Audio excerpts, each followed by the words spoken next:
Pokemon XD Gale of Darkness released in 2005 as the final Pokemon game that would ever be released for the GameCube. The game serves as a sequel to Pokemon Colosseum, with there being some changes primarily focusing on the region and gameplay. Despite not being part of the list of core series Pokemon games, XD Gale of Darkness is often overlooked and underappreciated by many. And much of this has to do with the warranted criticism about the game not being different enough from Pokemon Colosseum.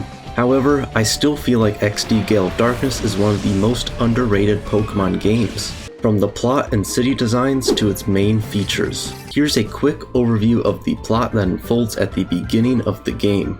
Upon starting the game, you are presented with a cutscene featuring the SS Libra traveling throughout the sea.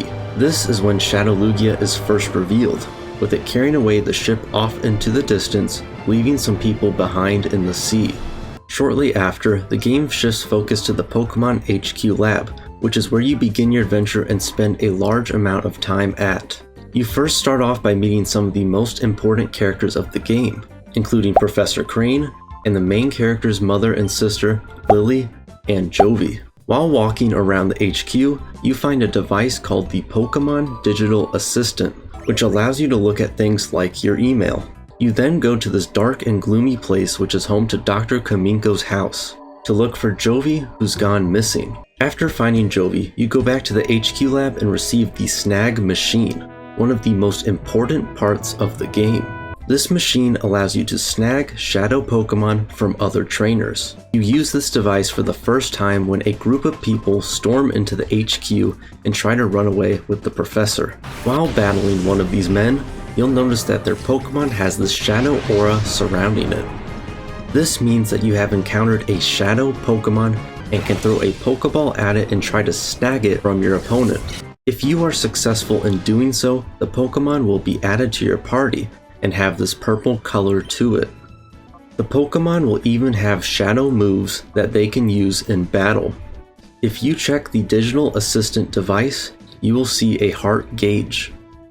When the Pokemon is ready to open its heart, you can purify the Pokemon and return it to its normal state. And after that, you pretty much just go out and travel the world looking to save and purify shadow Pokemon, ultimately Shadow Lugia, while fighting against some foes along the way. Now that you've either been introduced to the plot of Pokemon XD Gale of Darkness or refreshed on it, it's time for me to mention some of the reasons as to why I like this game so much. First of all, it doesn't feel like your traditional Pokemon game. You don't normally go out and take other people's Pokemon, even if you're doing it for all the right reasons. It almost makes you feel like you're a part of Team Rocket, but with good intentions. It also makes Pokemon battles a lot more enticing, knowing that there might be a shadow Pokemon you can snag and add to your team.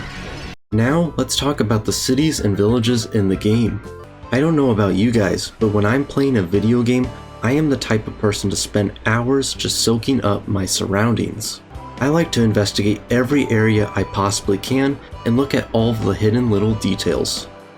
With Pokemon XD Gale of Darkness, you can do exactly that. Each place you travel to feels unique and different, with each area having its own story and avenues to explore. And finally, I just have an appreciation for how lively this game feels. It feels like there are actual Pokemon battles, with Pokemon moving back and forth and using moves with detailed animations. Not only do the Pokemon act this way, but so do the trainers. Just like how some of them will fall on the ground emphatically after losing a battle. And that wraps up my overview of Pokemon XD Gale of Darkness. Even though a large part of my love for this game comes from nostalgia, there are still many things to appreciate about the game and how it shaped Pokemon moving forward. If you enjoyed the video, please give it a thumbs up and subscribe for more Pokemon content. Thanks for watching, and I'll see you in the next one.